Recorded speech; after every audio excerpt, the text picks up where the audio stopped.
We found also. Oh my gosh, he just totally he wrench attacked us because he held up a beautiful kitty. Hold on, let me there you go. Please tell me you named it Mufasa. No, Mango. But Mango, I love that. Change his name to Simba. Love it. We found Go ahead. We found him in Tulum. Actually. Oh, no way. In Tulum. Yeah. Wow, what a beautiful spot to find a kitty cat. Yeah. Well, ladies and gentlemen of the interwebs, welcome to the Beacon TVL show, the weekly podcast from Beacon DeFi, your beacon in the world of decentralized finance. I'm your host, Professor Chris. We got a great show lined up for you today as we tackle the news of the week that's relevant to you, our dear users in the world of on-chain investing. Today, starting at the bottom, we have Robert, Web3 native. Hire that man. How are you, sir? Very good. Looking forward to ETHDenver. Excellent. Same as me. We'll talk about ETHDenver in just a minute. And here in the upper, I guess it's to my left, your right, we have two fantastic people from the Avalanche ecosystem, Devin, Draw, mambomakers, humping unicorns. I'm sure I'm totally leaving out a couple other things. We have Smitty, not only Smitty, but also Keeks. Keeks, good to see you. Welcome to the show. How are you guys? Hi, we're good. Thank you. Thanks for having us. Of course. And we're going to talk a little bit about Avalanche today, ladies and gentlemen. Avalanche and the pre-sale meta. AVAX is back, baby. I'm an original rusher from 2021. I was around when they first started testing AVAX with the modularity. I'm an IT guy, so I was always a big proponent of AVAX. Sir Emin, if you are watching this, hats off to you. Love the red pyramid, the red AVAX coin. 1 second as I just go ahead and retweet this here. For everybody who is looking to join us, would love to have you on today. Thank you to everybody who's already liking and retweeting. We'll take a quick look at the market before we get started in on today's news and our focus topic for today. Let me make sure I got the right one. Yeah. Looking at bubbles, we got a pretty good day today. No shock here that Aptos, Phantom Sonic, and Tau are on the rise. I don't know if you were not with us last week, Robert, but we had Ken from Taushi subnet number 8 at BitTensor, the proprietary trading network. They launched Dynamic Tau on Thursday. Really shakes up the way that works. If you want to check that out, check out our YouTube, check out our Twitter to watch last week's episode. Really fun episode where we talked about how BitTensor, because we like decentralized AI, because we don't want the big entities to own AI. We want it to be decentralized, democratized in the hands of the people. Now with DTAU, we have something like that where with regards to operations and delegations of your TAU, you now are going to put them with subnets. And there's 64 subnets. They're going to be expanding to 128.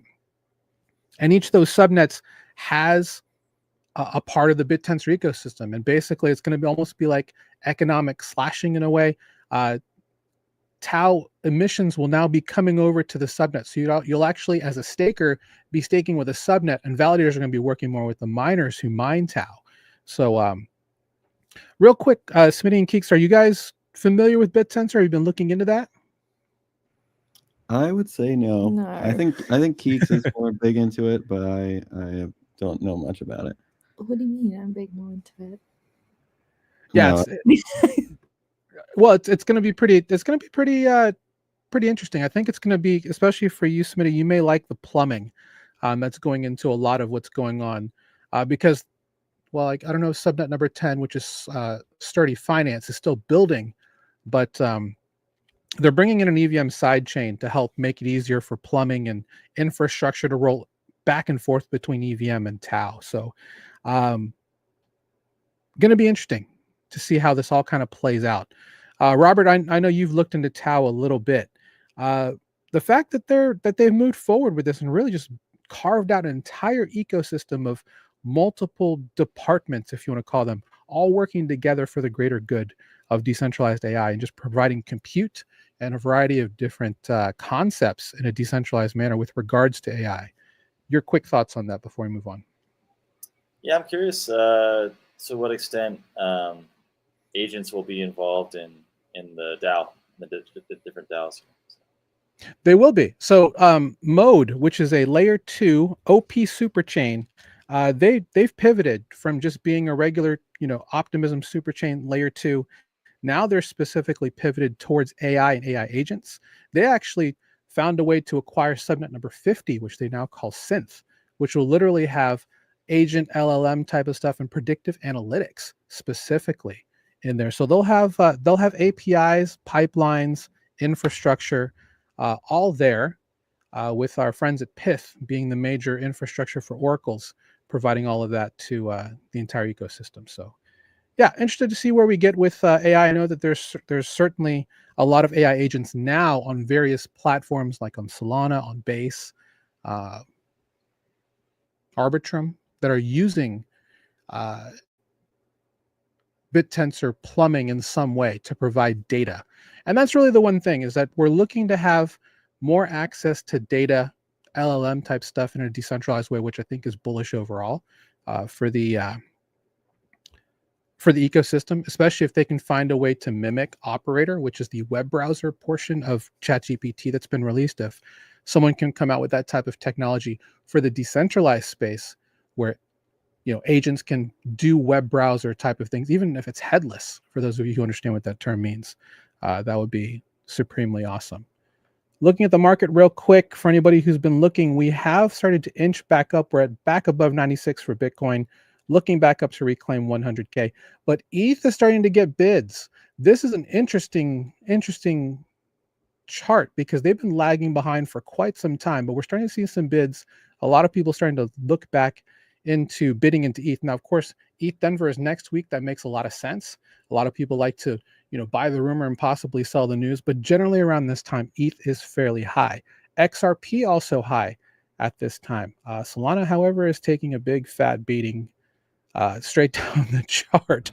So we'll talk a little bit about that when we talk about how a lot of people are starting to rotate into AVAX. So hopefully that means that AVAX is going to be back up the chart. Smitty, Keeks, any thoughts on the chart for AVAX currently? Yeah, my thought would be you should close it, I think. Okay, we'll move on. We'll talk about something else. I think the ecosystem is doing well, and it's not necessarily reflected in the token price, which is unfortunate, but that's how it goes sometimes. I think it will, though. I mean, I think as more people rumble into AVAX and we start to see more projects start to emerge, and I think it's what you guys are doing is working. So I'm hoping that this does, turn into more AVAX bidding. Now, with that said, there's a lot more AVAX tokens than there was last year because of the unlocks. So hopefully we see, some specific entities come in and scoop that up, because AVAX is great tech. It's always been great tech, and I'm excited to see, what happens as we move on. So I've always kind of sorry. No, go ahead. I've always kind of wondered, like, how much the on-chain stuff actually affects price. I feel like it's not always that you can see, like, oh, stuff is happening on chain and the price of the token is going up. Yeah. Because largely all these things trade together, right? So Bitcoin goes down, AVAX goes down, even if our ecosystem is doing well. So I'm curious to see, like, how much the ecosystem activity can kind of pull it up in spite of the downtrend. Yeah, I agree.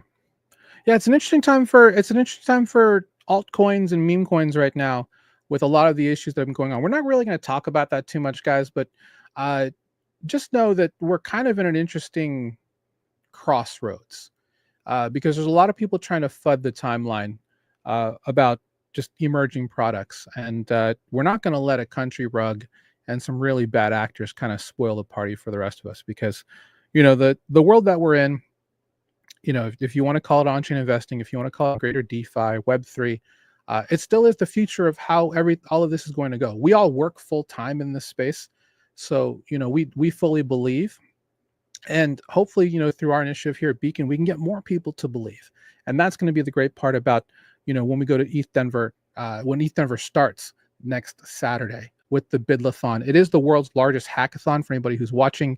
If you're a dev, If you can make it to Denver, it is a free camp that starts on Saturday on the 23rd, and you get to get in for the rest of the conference for free. You get free mentoring. You get to go and learn how to build and become a developer in Web3. It's a really great conference. I am just packing. I'm packing the emergency and all of the immunity stack that I have, because there's going to be roughly 20 to 25,000 people guaranteed on the floor next Wednesday through Saturday, which is going to be nuts. Last year, a little thin because of the crypto winter and the bear, but this time everyone's bullish as hell. So I expect these shoulder-to-shoulder moments. We'll be taking some videos while we're there. Robert and I will probably cold plunge into something terrible. Who knows what's going to happen? And hopefully next time, Smitty and Keeks, you guys can join us in Denver. It is the spiritual birthplace of Beacon DeFi. And yeah, just really excited to see people. I will have my workshop.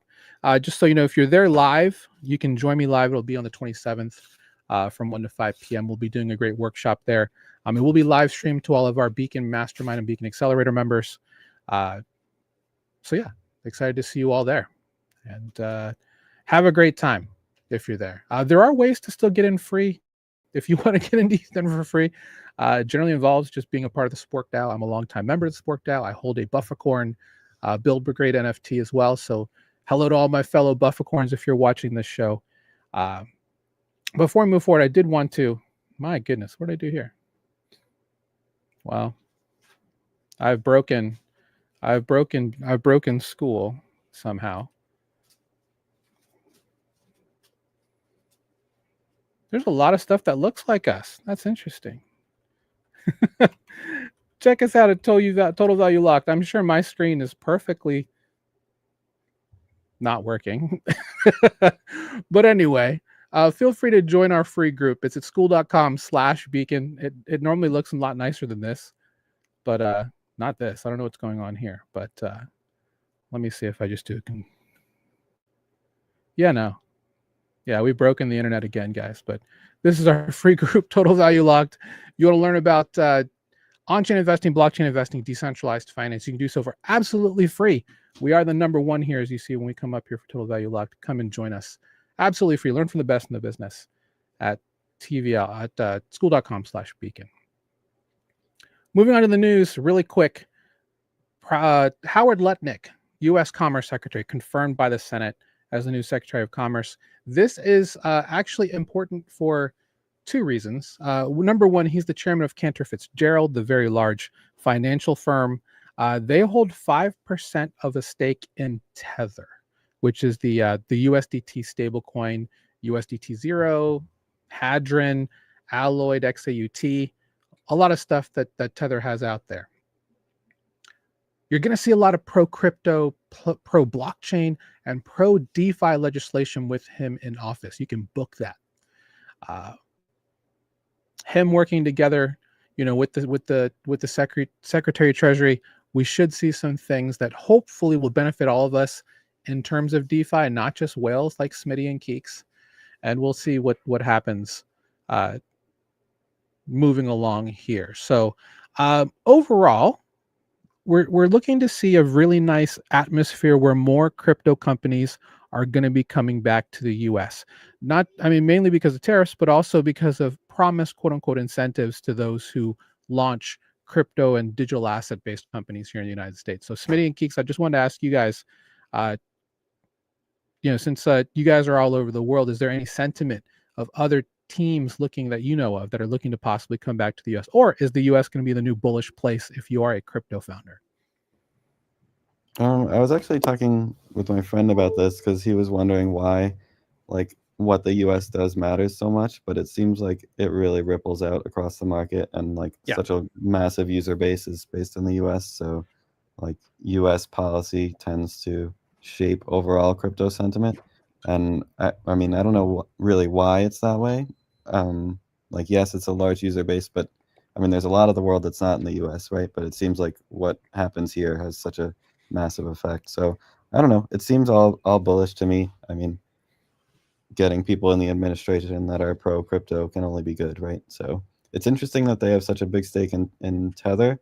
I don't know anything about this. I'm just regurgitating what you said, but because to me Tether is like the like shady one, you know. Yeah. So I find that interesting that the stake is in Tether and not like USDC or something, and wonder how that's going to play out. Yeah, that's a great question. Overall, I do think that we're going to see, some interesting ideas with what's going to be happening with crypto here in the U.S. The U.S. is simply not the center of crypto and blockchain investing, but damn it if the administration doesn't want to be the world leader in that, right? They have stated that. They say the same thing about AI. They want the U.S. to be the leader in both Bitcoin stamping as well as overall AI. Robert, I know you kind of talked about a couple weeks ago about how a lot of the Mexican crowd sees the administration. I think it's really just more in terms of economic incentives of wanting to have a situation where at least there's some up and coming regulation, right? We have no regulation right now.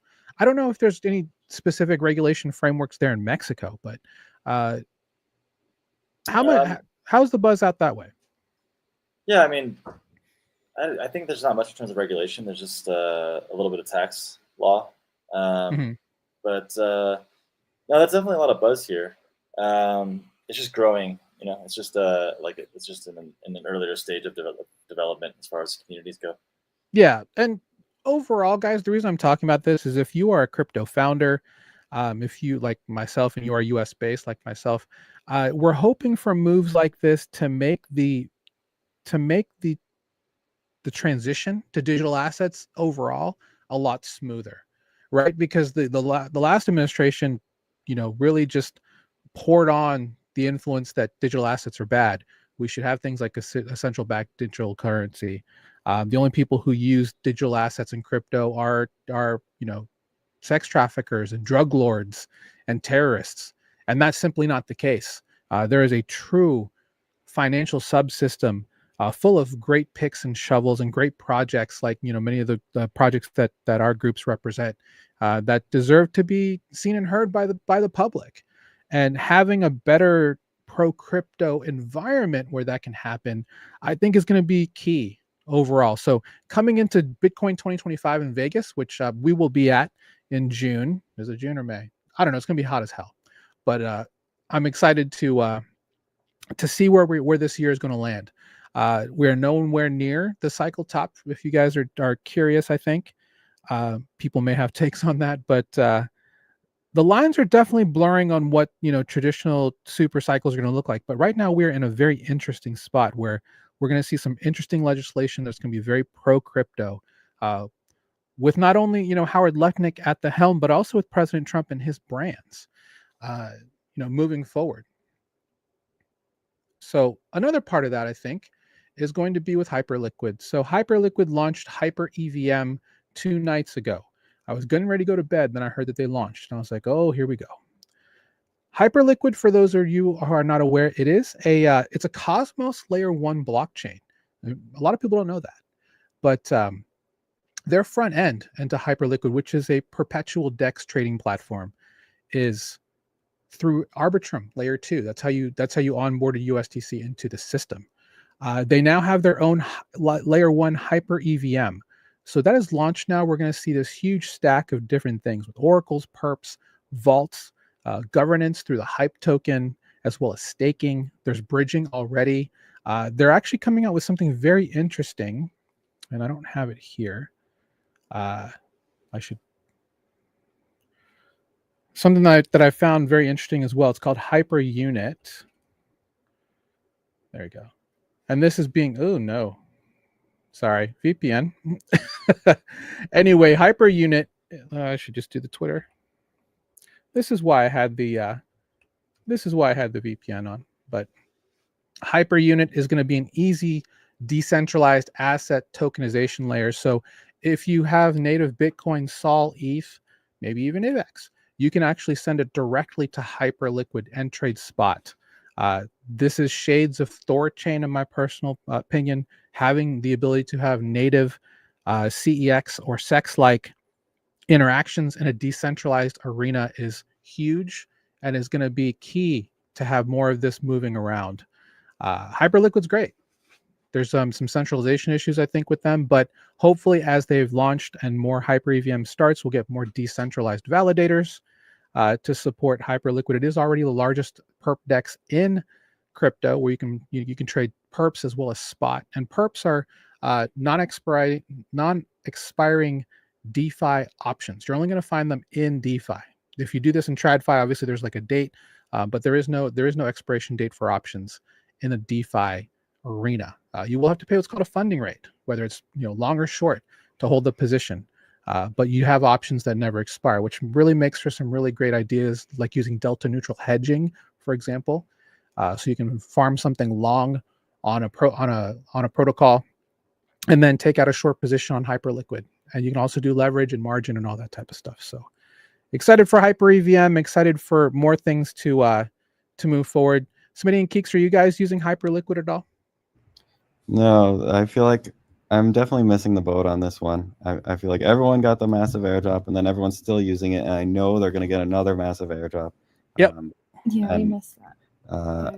I don't know. I mean, it sounds lame, but I'm so lazy about using things that are not on AVAX these days, and it's so bad. And it's not even like I'm an AVAX maxi. It's just like pure, simple laziness. Like I want a perp trade, and I use GMX on AVAX, and I know it's so bad. The fees are huge, and so it's so obvious that I should be using Hyperliquid. But yeah, I don't know. I just can't get over the bridging hump. I have some funds on other chains, like you were talking about Sonic price going up earlier, and I have funds there, so I'm happy about that. But for the most part, I'm just like very reluctant to bridge, just out of laziness. Well, at least it's laziness. That's okay. You can get over laziness at some time. yeah, it's fair. It's fair. And the bridges are so good now too. It like doesn't even take very long. Nope. And they're really swaps now, right? They're not necessarily bridges anymore because there's such deep liquidity pools on both sides. You just have a curator, whether it's layer 0 or wormhole, or whatever dbridge is using with their intents. Those are all available to you. And at some point, we're going to be. I mean, it's also part of the narrative, this interoperability narrative. So soon it won't matter what chain you're on. They're just all going to talk to each other, and you're just extracting all of that function away from the end user and just keeping it all on the infrastructure stack. And I think as a developer, with all of us having some experience in that, having everything abstracted away from the end user so they don't have to worry. So if it's just laziness, not necessarily just not wanting to because they don't understand it, now you can actually just move things back and forth easily. So the biggest hurdle for DeFi is really the onboarding. So now something like HyperUnit, which allows you to take native BTC, native ETH that you have like in a hardware wallet or stuck on Coinbase or something like that, over to Hyperliquid easily, so you can just start trading, which is what a lot of people in this space still like to do. We're more for yield farming at Beacon because we believe in being able to make fees while you hold, whereas some people just want to pull fibs and draw, look at their shapes and have their theories invalidated back and forth on a perp dex, which is fine. But Hyperliquid with HyperEVM now kind of has the best of both worlds because you'll have the access to all of this. It's all very new, so we'll see how this works out. Robert, your thoughts on HyperEVM launching, sir? I also missed the Hyperliquid boat, but I think it's great. I think you're doing a great job of selling it, and I think I think with this it'll bring in more users and more liquidity. In terms of bridging, though, I like Rhino.fi. Yeah, Rhino's good. Rhino and Orbiter, yeah, they're great. Yeah, the fees are really good there too. But yeah, I think I agree too that like we need more layers of abstraction. We need to go into grandma mode on everything. I like that. Yeah, you're in my mode, man. Hat tip to DeFi.app, by the way. They have a great ad out there with grandmas trying to use the app. So we'll have them on soon. They've been wanting to come back on the show. But all right, we'll go ahead and move on. Let's see, unit. Did want to put this out before we head over to the Avalanche talk. This one just came out today. Want to get your take on this, Smitty, actually, specifically. So several ETH leaders and devs released the Openintents framework, which uses intents to help make cross-chain transactions interoperability a seamless process, but they're doing this as a public good. So the idea to have a framework that's already just available where you can use intents, which are basically just commands to do things. There are multiple protocols over the last 18 months to 2 years that have been trying to do anything related to natural language processing or intents in that arena to just do basic automation of tasks. I think this is a bold move to make it also a public good. Will it be the best? Who knows? But at least it's out there as a standard now. So, Smitty, I wanted to get your thoughts on that specifically. The idea of having intents out there as a public good. Any thoughts? I mean, I think anytime people do stuff like this, it's always good for the space, and it's cool of them to do it. I don't know like how their funding works, because I mean that's always the issue, right? Like, right. It's easy to make things good, and it's easy to put them out there, but then you're losing like usually a lot of money when you do that. So I'd be curious like how their funding is structured and how they can support this. But assuming they have like enough runway to be doing this for free for people, or even if they charge, but the fact that it's just out there is only good. And I guess Solana has been doing a lot of work with intents, and people seem to like that. I don't know if these are exactly the same, but we're seeing like obviously the big AI push is everyone wants to be able to just speak to something and have it do what you want it to do. So the more of that's out there, the better. I'm usually skeptical of these kinds of things just because I don't want something messing up my command, you know. Right. If it's like a natural language processing situation, but I can definitely see the appeal. I mean, especially me, like saying I'm too lazy to bridge. Like, how nice would it be if I could just tell something to bridge my AVAX to Hyperliquid or whatever and be done with it? So we'll see how it goes. I'm excited. Yeah, and you're talking about infrastructure using Hyperlane being a huge contributor along with Bootnode. Very bullish on that.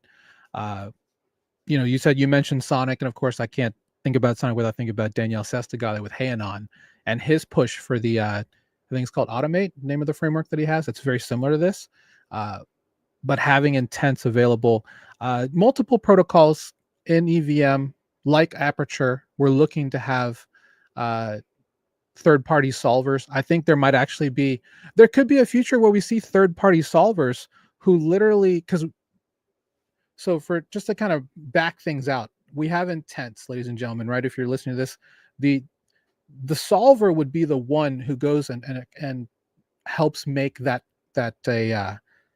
intent a reality. To make that more accessible, to make it so that even you yourself could run a solver, to kind of decentralize the process, I think that's actually really cool because that you can spin up an AI agent in literally 5 seconds now. To be able to run your own agent, and then obviously solvers, just like provers with ZKs, will have a piece of the transaction fee that gets done here. I think you'll be paying a little bit for convenience as it is for most things in this space. So to be able to make your own money, I guess, by having a solver in this system, I'm assuming that becomes the next step that happens. Let's see, cross-chain Dutch auctions, stuff like that. Yeah, so I think being able to be in the solver market, I think would be really cool. Robert, any thoughts about this before we move on? Yeah, I was just thinking about it, like the broader implications of intents, besides like solvers and provers and so forth. I mean, like I read something a tweet recently that said that this will be kind of like the new Google. Where I was able to organize web traffic in really easily searchable and human readable ways, and so or like really organize web traffic in a way that people could understand. And so like the tweet said that DeFi AI, DEF AI will be like the Google of finance, basically. Yeah, using infrastructure like this. That's why Succinct is there. Okay, and that's thank you for that. Now it's really cool because with some of these infras, especially some of these like across Caldera and Succinct, which just had a big testing push go out for those who want to earn coins. This is stuff that can be very easily modular because Caldera is huge in the eigenlayer AVS space. So having solvers as a service to sell to blockchains with third-party decentralized pools of people who help solve with their agents or whatever they're using. Yeah, I see this blowing up pretty big, actually, especially with everything here with Unichain just launching last week and having all of this out there. So yeah, this is interesting. Exciting to see. Obviously, for most people, like, let's get to AVAX and let's talk about cool stuff. Let me do one thing real quick, guys, before we move forward. This came in on the wire right before we went online. Binance.us is restoring dollar deposits and withdrawals after surviving Chokepoint 2.0.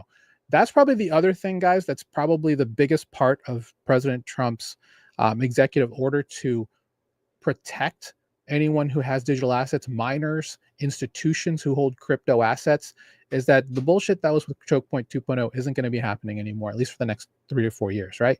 So Binance US coming back and saying, we're going to come back with dollar deposits and withdrawals. That's big news because there's a lot of people in this space, who, especially who are OGs like myself, back when there were only 3 blockchains, Ethereum, Polygon, and Binance and BNB chain, BSC.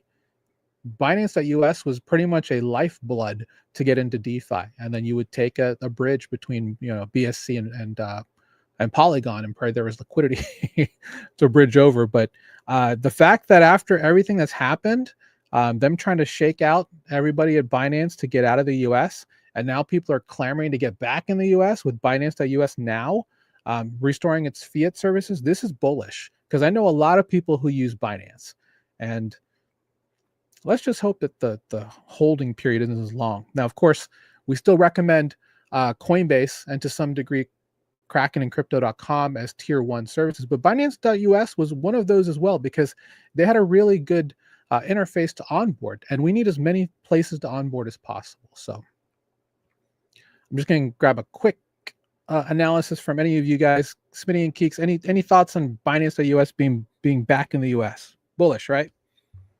I mean, seems only good. I've never used it. I'm a Coinbase maxi, I guess. But I've heard that people have been having trouble maybe withdrawing from Coinbase recently. So I don't know. But yeah, I've been all Coinbase. One of my friends just messaged me saying he signed up for Kraken, today, I think. So yeah. I don't really have a preference. Just anywhere that makes it easy for me to transfer money in and then immediately out is what I want. Because I just want this for off ramping, right? So sure. Anyone who has a good enough relationship with the banks that your bank won't flag withdrawals or whatever is fine with me. How about you, Keeks? Yeah. Actually, I had issues with Coinbase. That's the one that it's blocked by my UK bank. But Binance, when I lived in Hong Kong, I used Binance to get money in and out. So, right. Yeah, happy with it. Yeah, this is big news. I know a lot of people that still use Binance and Binance.us. They just can't do anything. You can, of course, send money back and forth between there and Coinbase because it still exists. You just can't deposit money or withdraw money. Robert, are you a Coinbase guy, or did you ever use Binance at some point? I've always been a Coinbase guy for the past 10 years. No, 12 years now, basically. Same, brother. Yeah, so it's just easy. I use my Coinbase card. Binance. Me too. I mean, it's like my default method of payment, actually. Or is it really? Yeah, get yourself a Coinbase card if you don't have one. It's so easy. That was a quick pull out there. I just got a new one, so I just replaced it. So. Nice. Yeah, but Binance.us didn't really use it too much because of the lack of trading pairs. There's nothing to trade there really. Or liquidity, right? I mean, so there's a lot less liquidity there than there wasn't regular Binance. I used to use, Binance, regular Binance a lot, but I mean, there's KYC there, and they got a little more strict with that, so I had to withdraw. Yeah, I'm excited to see, because as we start, it's weird. It's almost like a cyclical thing, right? I think we're going to go back to literally what the environment was like 4 years ago at this point. It's hard to believe, and I was talking to somebody about this last week. The last time that we were in DeFi, or last when we got into DeFi, President Trump was not president. So it's hard to believe that he was never a part of all this. But now that he is, he's pushing for a lot of companies to come back to the United States. We see that with Ripple. We see that with trying to think of another big company who's coming back to the U.S. Tether is opening up a U.S. office. So that I thought that was interesting. But yeah, I think there's going to be a lot of favor that's going to be coming to a lot of crypto companies and crypto token issuers who decide to come to the U.S. to do business. So we'll see what happens. Yeah, it's the total inverse of Chokepoint. Right, and that's the funny thing. It's like it's almost like they were looking for weapons of mass destruction or something like that, with that. But now we have completely 180'd that. So does this mean that we start seeing floods of banks and debit cards coming back to off-ramp? I certainly hope so. We talked about, if you go to our Twitter channel, last Friday I've been doing a series on the Beat the Banks free trainings about ways that you can use DeFi, and we talked about off-ramping and off-ramping services last Friday. We're going to see more of those, I think, coming up, especially with more of these institutions coming in for following BlackRock's lead with RWA, with all the stable coins that'll be coming out this year. I definitely think we're going to see more of that coming, not just this cycle, but this year. I think we're going to see a lot coming around. So, yeah, bullish overall to see that happening. All right, we'll talk about our featured group here today, starting with Smitty and Keeks talking about the great project, one of my personal favorite projects, and I say that because I am a whale in this project, I suppose. I don't know how that means, but as you all know, I have a weakness for AVAX NFTs. So let's start with mambomakers.com. Excellent project. Shout out to the entire team, to Tigressa, to PJ, and everybody else involved with Mambo Makers. Hopefully you all are watching and seeing proudly as we talk about this, I don't want to call it an awakening, but there's a lot of money, especially with all of the issues with meme coins on Solana, on Base, on a lot of different blockchains, how suddenly people are coming back to AVAX. Smitty, I just wanted to kind of start with you. Actually, you know what, Keeks, I'll start with you actually on this. Tell me a little bit about what you think was the big catalyst for people coming back to AVAX, and what people are calling that right now. Well, I think you can't deny the success that Ket has had on our chain. Yes. And I think that has absolutely stormed like the news, and it's taken over our timelines if you're an AVAX maxi. And it's just been such a massive win for people who either had the pre-sale or even just bought on launch. It's gone up. Right now, I think Smitty bought around like 5 or 6 million when it launched, and that's now 100x. It's just insane. 476 million is the market cap right now. Yeah, what a winner.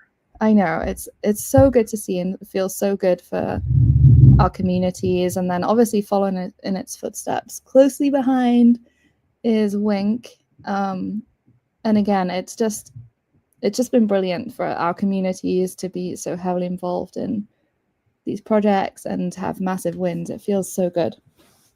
Yeah, so I wanted to ask about one of the interesting mechanics of this, and that is ShameFi.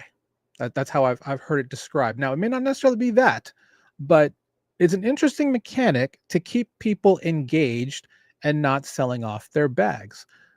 Is it really just more like the Spider-Man meme where they're all in a circle, like pointing? You're like, you sold, to try and keep the price up? Is that nobody is selling because of that? Is that really the psychological mechanic that's there? Yeah, so I think it serves a lot of purposes, and sometimes depending on the project, it'll do different things. But for Ket, obviously, it was the first one, and so it was like, you know, originally people are like, I don't care, I'm gonna sell. It's a lot of money because it went up. You know, the pre-sellers were up, I don't know, 10x, maybe more, like basically instantly. So it's a lot of money, and people took it right away. And then we saw the sort of blowback on Twitter, like, oh, you can't even hold an hour, like you can't even hold a day. You had to sell all of it. You know, you couldn't have left some in. You full stacked it all the way to zero. And so future people were like, well, I don't want that. I don't want that kind of brushback. So yeah, I think it's a psychological game. I think in my mind, personally, I'm looking for sort of two things. I'm looking for, is this an influencer that was tweeting about the token up to launch and then sold it within the first hour? I think that's a bit lame. And then also, is this someone who is like a, you know, is it like a project founder in our ecosystem who sold it the first day? And it's like, you're asking me to invest in your project while you can't even hold this one for a day. You can't even hold some of it. Like, you had to sell all of it. So I think it's definitely an interesting psychological game.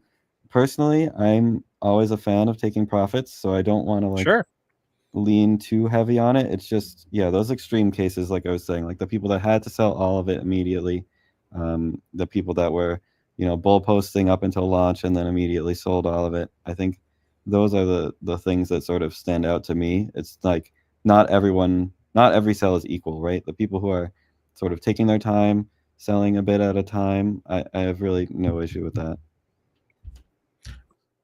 So just looking at this board, are we looking to point the finger at some of these people and just say shame on them? Obviously, one thing we talk about all the time is never apologize for taking profit. Have a profit taking system. We had that in our master class last month. But that is interesting. That I'm assuming that people have to log in with their Twitter here and get all of this tracked. But I mean, I don't want people to know that I. Yeah. So the way it works is sold. When you apply for the pre-sale, you do it through Twitter DM. So then the wallet that you give for a pre-sale is connected to your Twitter account. And then you only show up on this board. I guess I don't know how much you guys have been following, but you only show up if you sold more than 50%. So like, it's really easy to not show up on the board early on, right? At this point, Ket has been out like a month or so. Right. So in my mind, like it's not as bad to be on the board. But when the token was like 2 hours old and you're on the board, so it's like, yes, you sold more than half of your allocation in the first 2 hours. You know, I think that can be telling. And again, it depends on the person. Like a normal market participant who this is a lot of money for, I don't really mind as much. But when you're talking about a KOL or someone who's selling more than half their allocation in the first 15 minutes or whatever, and again, all tokens are created equal. I'm sure people are aware that I have gotten a pre-sale and sold it for like a different token. And so it's always a game, right? Like which token do you choose to care about? For me, because Ket was the first, it'll always be like the most important. Right. Because the rest of these, it's all like everyone's trying to buy on launch because they know it's going to be up. Ket, when I bought Ket on launch, it was like a bit of a gamble. Like people were like, oh, well, there's this big drop for all the pre-sellers who are up big. So is the token price going to crash? And then once Ket sort of paved the way, that was like the believer check kind of. And now that Ket has paved the way, we're seeing a lot of people flood in, and you know, a lot of tokens are going to be launching over the next month with similar mechanics. So don't let the shame board scare you from selling, I think, because some of these projects you're going to want to sell, and that's okay. And that's okay. So I know, Keeks, you're very happy. You've been kind of at the core and the center of all this. If you could kind of explain real quick the wrinkle that Wink has that as opposed to Ket. I think what Goose did was super cool in that he didn't just replicate Ket stuff. I guess he obviously did the pre-sale and the art kind of style is similar, but he took what worked and obviously the shame board. And then he took it to the next level, I think, where like he brought me on board to do the little doodle winks and the little animations that we've seen popping up, which has been really cool. Even on the launch, I think maybe Smitty will talk about this a bit later, but they took that to the next level because it was so hyped. And I was so nervous for Smitty because, yeah, it was just like the biggest thing I think on Avalanche that I've personally seen. So to be in charge of that was such massive pressure. But then he didn't copy the orb thing. He's gone a little further with the trading cards. And I think Goose is such a good project manager as well. He knows how to delegate and he trusts the people that he hires, and we're all just kind of left to get on with our own stuff. And it's such a feel-good team, and I think that's kind of projected now onto the community, which is also really, really feel good. And yeah, it's been working really well. That's awesome. And congrats to you for, your art's been great. I wanted to commend you for tastefully drawing a hip movement. It's been a challenge. It really has. I can tell you as an artist myself to be able to animate a hip movement so that it doesn't look too sexual is it's a large task. It's ridiculous, and they've just asked me to do there's one just like a still image of the wink lying down, like looking back, like a corgi. I got the idea from a corgi like sploot. And they've asked me to animate it, and I swear it's just like the little ass jiggling, and it's so hard not to make it sexual. But thank you for that. You're welcome. I mean, you've gone from humping unicorns to I don't even know how to describe what wink is. Is it like an eyeball? Is it like a what is wink? That's a very good question. I think it's just like a little alien cyclops from a planet. Okay. With clearly good hip movement. Yeah. Good range of motion in the lower extremities. Exactly.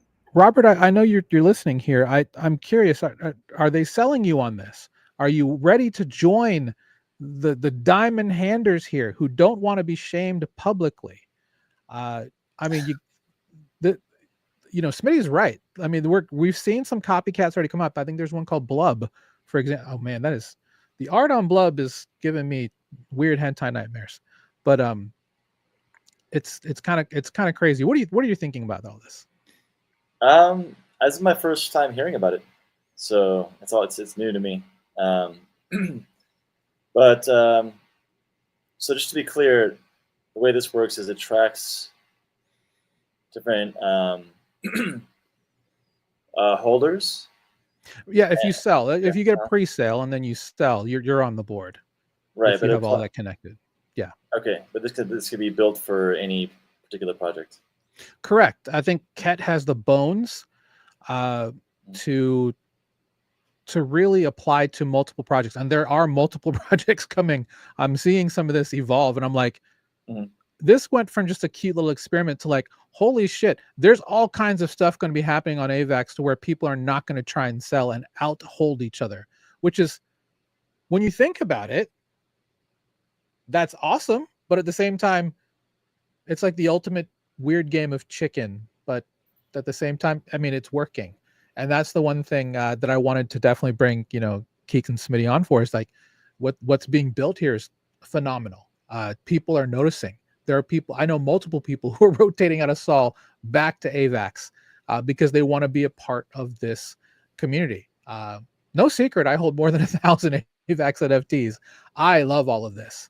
And I want to see Redcoin win for sure, because it deserves to. It's great tech, great community. Go ahead, Smitty. It's a very interesting time. It's like extremely well positioned because the sentiment on Sol is very much like, oh, we're catching these daily runners and rotating out immediately, and who can get out the fastest. And in a way that AVAX is sort of like going back in time on Sol to before they were playing the roulette with the tokens, and it's more like, okay, we're at our stages now where we can just hold things and make money. We don't need to rotate out immediately. And so it's like sort of perfectly positioned as a counter for Sol. So I think that's interesting. I'm not sure. We'll see how many people come over and how many coins we can support doing this. And like I said, there are going to be a lot of new ones, and eventually the pace will pick up, and then it will turn into a kind of rotation game.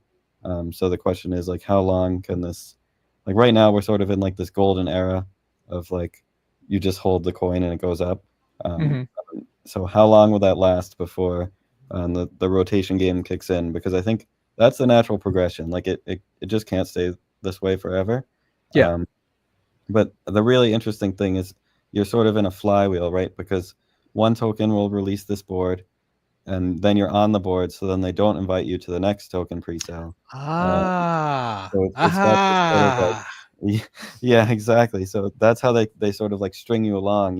Yes, you're on the ket board, so then you don't get Wink, and then you're not on the Wink board, so you don't get Blub, and it's like they just kind of keep you going and trying to foster this community of people where everyone's holding, everyone's like expecting the coin to go up, so it does. Is sort of the plan. Is there like anyone building like a universal or platform where you can just track different projects on the same site? Yeah, so someone, I think actually literally an hour ago, someone said that they spent the last 24 hours hacking together like a board that combines Ket, Wink, and Waifu is the other pre-sale token that's been pretty big. Is this the correct one? Weebside.xyz, is that correct, or is that wrong? Oh yeah, nice. You'll see me on there. Keek says Ket's at an all-time high now, so nice. I can't scroll further. Yeah. Oh yeah, you might want to be careful. Yeah, no, can't scroll any further. That's Congrats. But yeah, another point about the sites is they only reveal you once you've sold more than 50%, right? So the aggregator is only checking ones that you've sold more than 50%. So like, for example, I'm on the aggregator because I've sold more than 50% Waifu, even though I still hold like full Wink and a lot of Ket, because I haven't crossed that 50%. So it's not like a perfect science, and some people are using different wallets for each. So it'll be interesting to see what happens. But yeah, like Blub, for example, or not Blub, Wink was like, what is your wallet if you signed up for the Ket presale? Look at that chart. My goodness. We're looking through your Ket wallet, basically be like, oh, did this person sell? Did they hold? Like, what did they do? Sorry. So how does one start? How does one step into the loop? Like, how does one get into the next presale or get started? Right. I think that's becoming harder and harder as more people get in. Like Ket, basically everyone who wanted to get in got in. Yep. For Wink, I think there were 8,000 applications for 800 spots. So 10%. A lot of those were fake or bots or whatever. And so I imagine Blub will have even more. But the way to get in is just follow the Blub account. I think just interact with it on the timeline. And then once the applications open up, shoot your shot. And like we've seen so far, it's been profitable to get in on these things at launch, even if you don't get the pre-sale, which is nice. Again, I don't know how long that will last. But Ket, like I think you were saying earlier, either Chris or Keeks, like Ket is up 100 times since launch, not since pre-sale. Wink is up, my friend I think got in around 15 million Wink, so that's up 10x since launch. Wow. So these things have been not just profitable for pre-sellers, but for launch buyers as well, which I think is really important because obviously you need those buyers. So out of curiosity, so we were using the word pre-sale here. Will there ever be a release? I'm assuming so, right? Oh, so in this context, the pre-sale is basically you send money, and then when the token launches, you get the tokens. So yeah, like Ket, a pre-sale. for example, we sent 35 AVAX, and then once it went live, they airdropped the tokens. So it's basically just you're getting in before the liquidity launches. Sure. You don't have to deal with like getting it on launch. Yeah, but obviously liquidity is out now because it's paired on Pharaoh. Right. Okay. Cool. No, this has been fascinating. I think a lot of people who are watching this are probably wondering how they can also get in on this. There's obviously, you mentioned 3 big projects there. There's Ket, there's Wink, there's Blub.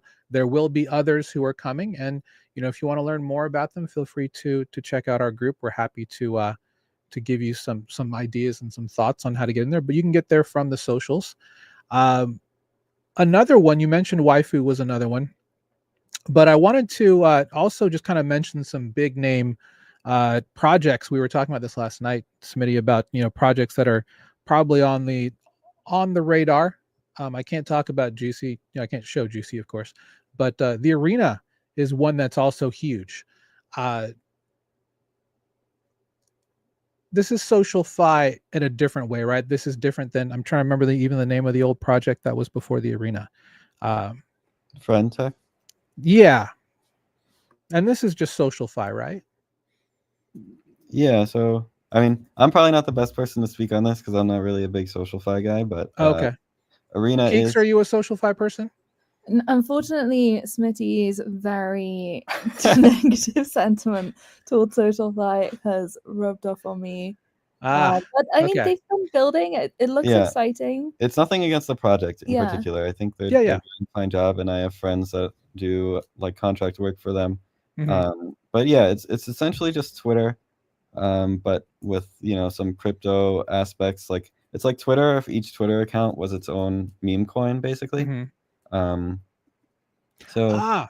Okay, that makes sense. And holding that Twitter's coin will get you into like the special chat room with them and all the other holders.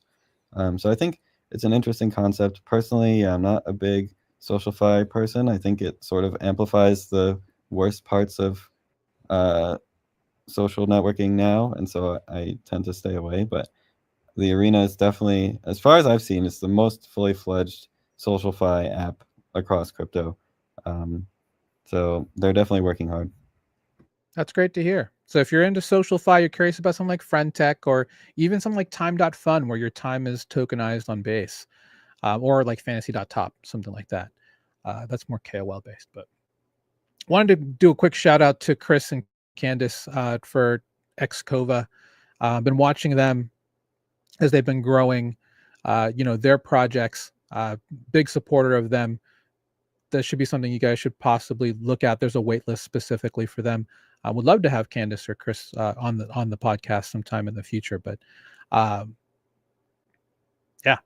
and Chris are great, and I think this has been like a large portion of what is great about Avalanche is the L1s, and so this USDC focused L1, which for those who are not familiar just means it's a blockchain where you'll pay gas with USDC.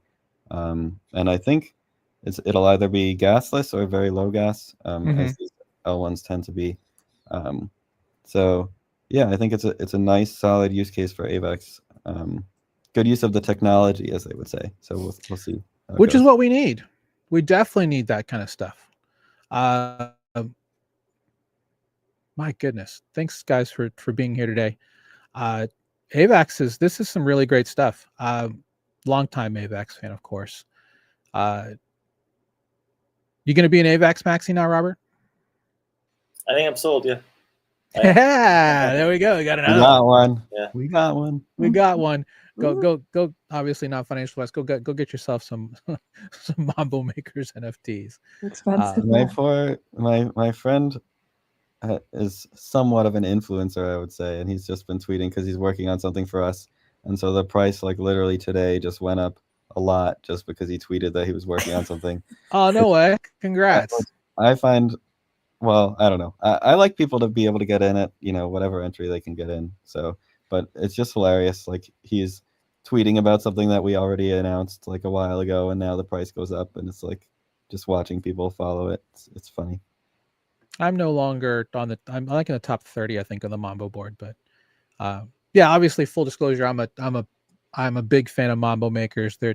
To me, they're a bit of a second home here in DeFi, and that's kind of how I met Smitty, as well as Keeks. Although Keeks, I think I met you more from Little Minis, but the minis, the minis, market makers. Oh my gosh, sorry. No, that's okay. A blast from the past. Blast from the past, right? but yeah, I mean, I would love for AVAX, for NFT season to come back to AVAX. Obviously, I think there's ways that it can, but I miss things like Campfire and obviously Joe Pegs and stuff like that. So, and I still love my the cuttlefish stuff. I can't even remember his name right now. I apologize, but Josh Hughes. Yeah. Yes. Well, it's funny what will happen to NFTs once the chain has all just made a ton of money on these coins. So, yeah, I know. See, it could be. I mean, we're seeing right now some NFTs are pumping, but they're largely due to people thinking that a coin is coming for the NFTs, which yes, I'm never really a fan of NFTs launching coins. I know my team members have started getting a ton of DMs now, being like, "Oh, well, when are you guys launching the coin?" And it's like, if I can help it, we won't. But you know. Yeah, I mean, obviously we have big ones from with Pudgy Penguins and Milady and Azuki's, that type of thing. Maybe we see something like that. I did want to ask Smitty and Geeks, each of you, just to point out one or two projects that you think that the audience should check out if they haven't had a chance to check out on AVAX. I guess where I'm secondly most active is probably in Wrath's Discord, the RIP. Oh, it's not called that. It's called the Atrium now. The Atrium. Okay. Yeah, Wrath Tank. He's another big builder on AVAX. Yep. He's just released his first horror game, which I actually haven't played yet because I am such a baby and I'm terrible with horror stuff. I do need to play it. But his stuff like the analog distortions have been such a key part in getting like whitelists or even pre-sale allocations. They are, I think I was lucky enough to win 2 on Raffler. He raffles them every couple of weeks.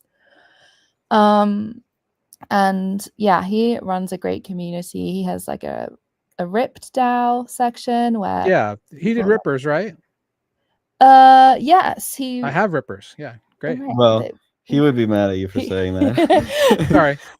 No. He was involved with it, but I think the project sort of diverged from his goal. Yeah, that's why he just rebranded everything. That makes sense. Now it's like all him.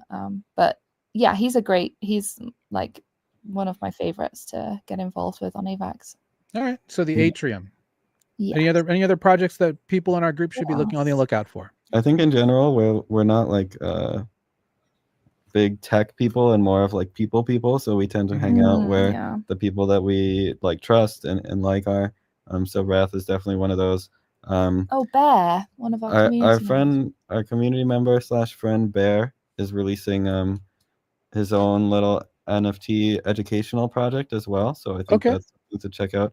Isbjorn, Isbjorn, he's really into polar bears, obviously bear, and he is trying to raise funds to help them out in different ways. So that's cool. More nature / charity focused one if you want to check out that one. We really like the Cozy people as well, Cozyverse. Oh my gosh, yeah, I do love that. Their game is so addictive. I haven't put it down. Yeah, these people are releasing actual games that are fun, which I think is which is a rarity in our space. So I would recommend people check them out too. Awesome. We're definitely going to put links to these in the onto the stream. We'll put them there so people can check them all out. No, that's great stuff. Yeah. I think that's all. That's our main ones. Obviously, we're both involved with Wink, so we like that. Do we want to give a shout out to ferdyfish? Oh yeah, ferdyfish, of course. Yeah, it's annoying because I feel bad shilling the things that I'm a part of, but we are just a part of like a lot of the Avalanche ecosystem, so that's kind of how it works. I mean, if you're not proud of your own projects, then who else is? Okay, yeah, fine. But yeah, ferdy's a takeover, right? Wasn't that a takeover? Yes, a long time ago takeover. Yes. Yeah. But it's pretty much ours now. And so BQ and TAC are doing a lot of work on this one. And of course we have the site, we have the NFTs, And some of the people who are involved in this are doing the blob launch. We are not. I don't really have any insight into that, but there's a lot of overlap there, which I think is why Blob is sort of the next coin to watch. Is it's leaning on a lot of the Ferdy community. So okay, awesome.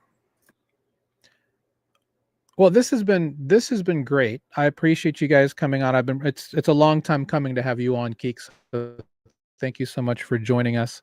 Hope to have you in the future back on. I know we've always had time zone issues, so it's lovely to have you here. Back in the US now. Thank you very much. And hopefully our group actually works. Darn it. I think you had a link here, right? I don't know why. If you add /about at the end, I think it will. Yeah, it's still not. I don't know what I broke something here. It's terrible. But skool.com/beacon. Join our free group where you can learn about how to be onboarded safely and securely into blockchain, on-chain, and DeFi, where you can find great projects like what we have on Avalanche here with Wink and Ket, Waifu, and all of these others we've talked about today. We will be in ETHDenver next week. If you're going to be joining us, please join the group to find out more. Again, it's completely free. Learn from the best in the business, including myself, on how to become a safe and secure investor in this space. The best way to make money in this space is to not lose money, and doing so by doing so safely is a premium to us. And we're here to make DeFi accessible to everybody. We want to educate the world that DeFi is great. DeFi is the future of finance, and there are wonderful things adjacent to decentralized finance, like NFTs, like altcoins and other things that are worthy of your time. Of course, there's no such thing as a risk-free investment, so none of this is financial advice. Do your own research. But we'll be in Denver. I have a workshop on the 27th. If you're there live, it'll be from 1 to 5. Please do join. And if you're interested, let me know. Happy to send out the address. It will be live streamed, of course, with all of our master classes to our Beacon Accelerator and Beacon Mastermind groups, and of course, thanks to our Beacon founding members, our Beacon Mastermind members, and our Beacon Accelerator subscribers for making sure that all of this is possible. Robert, thanks for joining us. Hire that man. Plug something for me, sir. Tell me how people can find you. You can find me on X, Twitter, Omega__84. Mm-hmm. I'll be in Denver, mingling, schmoozing, networking. Yeah, that's the game. That's the name of the game. We'll so, the one thing you're going to need, Robert, is white shoes. I learned this the hard way. White shoes are biz dev shoes. If you're a dev, you wear black shoes and a hoodie. Oh, yeah? I didn't know all that. Oh my god! Wait, what? That's Smitty's style down to a T. I know. It's mine too. I dress like a dev dad. I have all white Converse, so that's cool. Perfect. I never felt more called out in my life. Oh my God. He's like, I feel seen. I feel so seen. Smitty and Keeks, thanks for bringing out the village, guys. As I just as a reflection, based on just the love for AVAX and the love for your guys' community, that's the one thing that I can definitely say about AVAX is that they have a fantastic community of builders and just people that socially just kind of care. Yes, they're a bit dysfunctional from here and then, but overall, I'm really happy with the relationships and friendships I've forged, in this space. Hopefully, I can make it to Barcelona this year for Summit, but I'm not really completely sure. But we'll start with you, Keeks. Thanks for coming on. Lovely to have you. Feel free to plug whatever you like. Thank you. Oh no, I feel like we plugged everything. That's fine. I'm so bad at shilling. But I really appreciate you guys for having us on, and thank you for all of our listeners. I know a bunch of our community is listening, so shout out to you guys. We'd be nothing without them. So yeah, thank you. No, great. You guys want to do a giveaway at all? Ooh, sure. Yeah. Sure. What do you want to give away? Let's give away a unicorn and a mambo knot. No way. A unicorn and a mambo knot. Okay. Yeah. Well, we'll do this 2 ways. In the comments section, put a 1 if you want to be qualified. If you're on our YouTube channel, if you're on Twitter, just respond to the post. with a thing, and we'll give away a Mambo knot as well as a humping unicorn. 2 very fantastic art projects. One quite a bit more suggestive than the other, but awesome. Appreciate that, guys. Thanks so much for joining us today. Smitty, you sir, one of my favorite people in all of this space. I shouldn't say DeFi. Yeah, I don't do much in DeFi, unfortunately. I don't know. I think we've plugged everything. Our main products are Devendra, mambomakers, unicorns. We finally combined our Discord for them a while ago because we had 3 Discords, and it's like, what are we doing here? So yeah, it's locked behind the NFTs. So if you're listening and you want to get in, just like shoot me a message. And we have NFTs to give away for people who are this active in the community that they're listening here. So we'll find a way to get you in. Love it. Keeks hates it when I do that. I saw her face. She's like, No, make them buy these peasants. Is what she's saying. But can you not? She's like, can we not? Because I always give away too much shit, but it's fine. I do the same. I get scolded all the time because I give away too much, knowledge about DeFi for free. I guess the Mambo floor has risen from $10 to like $70 or whatever over the last. No way. So I need to be more Yeah, conscious. it's In my head, ridiculous. it's always like, oh, it's so easy for them to buy, but I guess the price does fluctuate. So, but yeah, I don't know. Thanks for having us on. Happy to talk with anyone about anything. If you message me on Twitter, I think that's the important thing. Like, people don't understand how easy it is to reach people. Just shoot a message. Happy to talk about whatever.